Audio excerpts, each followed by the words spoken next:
A Bíblia é um dos livros mais influentes da história humana. Ela explora as grandes questões ligadas à nossa existência. Ela inspirou muitas pessoas a fazerem grandes coisas. E confundiu muitas outras. E você provavelmente tem uma por aí, largada em algum lugar. Então, o que realmente é a Bíblia? Bom, a Bíblia é uma pequena coletânea de livros que surgiram da história do povo do antigo Israel. De certo modo, os israelitas eram como qualquer outra civilização antiga, porém entre eles havia uma longa linhagem de indivíduos chamados profetas, que viam a história de Israel como tudo menos comum. Eles viam Israel como um elemento central do que Deus estava fazendo por toda a humanidade. E esses profetas eram gênios literários. Sério? Sim, com grande habilidade eles usaram a língua hebraica para escrever narrativas épicas e poesia muito sofisticada.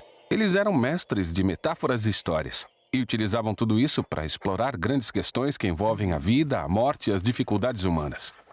Então, muitos autores diferentes escreveram esse livro. Sim, esses textos foram produzidos durante um período de mais de 1000 anos, começando com as origens de Israel no Egito e seguindo até a fundação do seu reino com o primeiro templo. Mas eles acabaram sendo conquistados pelos babilônios que os levaram para o exílio.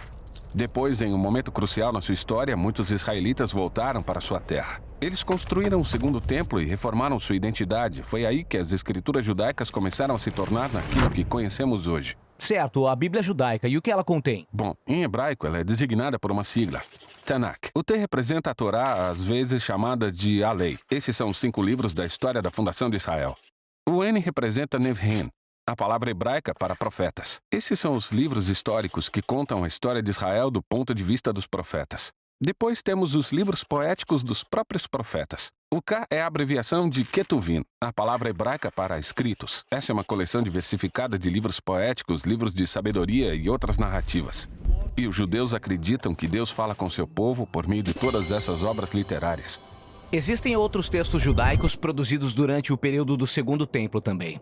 Sim, um grupo de textos muito variados. Esses textos também eram muito valorizados nas comunidades judaicas. E houve debate nos tempos antigos sobre se alguns desses textos deveriam ser considerados parte das escrituras ou não. Ou seja, são muitos textos diferentes produzidos por um longo período de tempo. Por que eles foram reunidos desse jeito? Bom, em conjunto, esses textos contam uma história incrível sobre como Deus está trabalhando por meio desse povo para trazer ordem e beleza ao caos do nosso mundo. E tudo isso aumenta a esperança da chegada de um novo líder que viria e renovaria toda a criação. Mas o Tanakh termina e esse líder não vem. Então é uma obra de arte, mas não tem um final? Exatamente.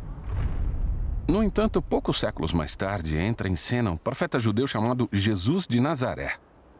Ele afirmou que tinha vindo para levar adiante a história do Tanakh. Certo, então Jesus fez muitas coisas legais, foi morto, mas seus seguidores afirmam que ele tinha ressuscitado e estava vivo. Sim, eles disseram que Jesus era aquele líder tão esperado que iria restaurar o mundo. E por isso seus primeiros seguidores, chamados apóstolos, escreveram novas obras literárias sobre a história de Jesus. Eles chamaram essas obras de Boas Novas ou o Evangelho. Há também um relato chamado Atos contando a expansão do movimento de Jesus fora de Israel. Depois, eles enviaram cartas para as comunidades espalhadas pelo mundo antigo. Eles consideravam esses textos como parte das Escrituras? Sim, os apóstolos escreveram tudo isso como sendo o cumprimento daquela história encontrada no Tanakh. E assim continuaram o brilhantismo literário da tradição judaica. Eles também acreditavam que Deus estava falando com seu povo por meio desses textos, junto com as Escrituras de Israel. Então esses são o Antigo e o Novo Testamento. Mas o que os primeiros cristãos pensavam sobre a literatura do Segundo Templo? Grupos diferentes tinham opiniões diferentes sobre alguns desses livros. Eles liam e valorizavam esses textos porque foram passados adiante junto com as escrituras judaicas. Tá, temos o Tanakh, as escrituras judaicas, temos essas obras do período do Segundo Templo e depois os textos dos apóstolos sobre Jesus. Isso é muita literatura.